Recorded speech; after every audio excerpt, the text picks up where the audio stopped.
Mahilig ka rin ba sa fried chicken pero ayaw mo ng napakaraming rekado at ayaw mo ng puro harina? Ito ituturo ko sa inyo, napakadali lang at siguradong magugustuhan mo. So kailangan lang natin ng dalawang ingredients. Meron tayong patis.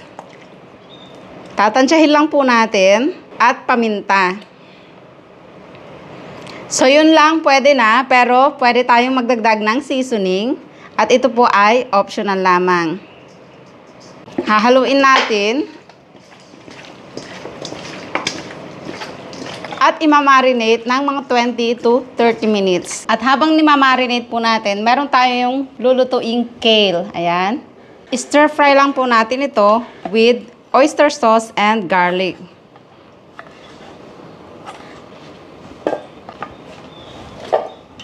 Isunod natin ang bawang. Dito ay meron po akong ipinapainit na lumang ulam at ito yung ating mantika, pagpiprituhan ng ating manok. At dito naman tayo mag-i-stir fry ng kale.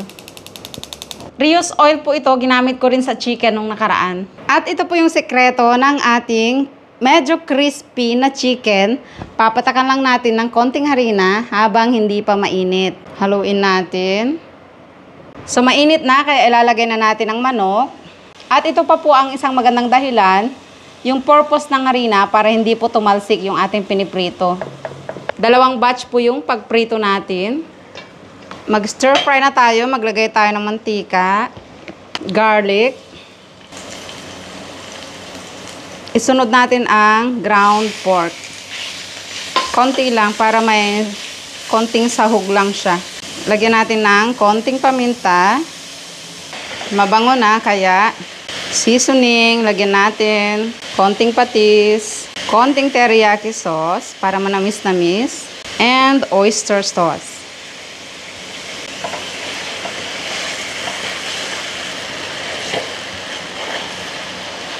Konting tubig.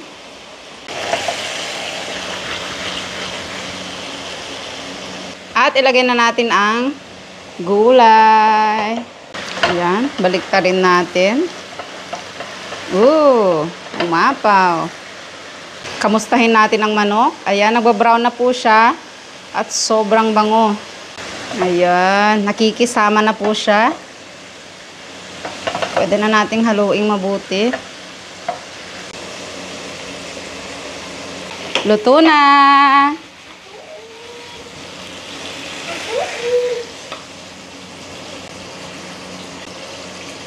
Ito na ang ating stir-fried kale. Ang bango mga kaumami. At tuyo na rin po ang ating manok. Huwag natin pakalutuin para juicy pa rin at soft sa loob.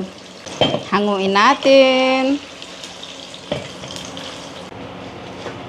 Habang pinipirito pa natin yung iba, tikman natin.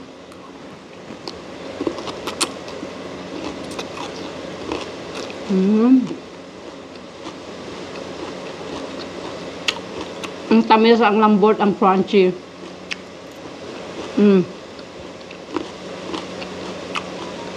Ang sarap. Tamang-tama lang yung pagkakaluto natin. Kayang-kayang nguyain ng mga bagets. Tikman naman natin yung manok. Medyo crunchy-crunchy po siya.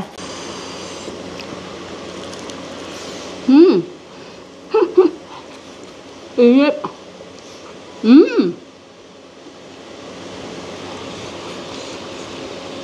Mabango, malasa.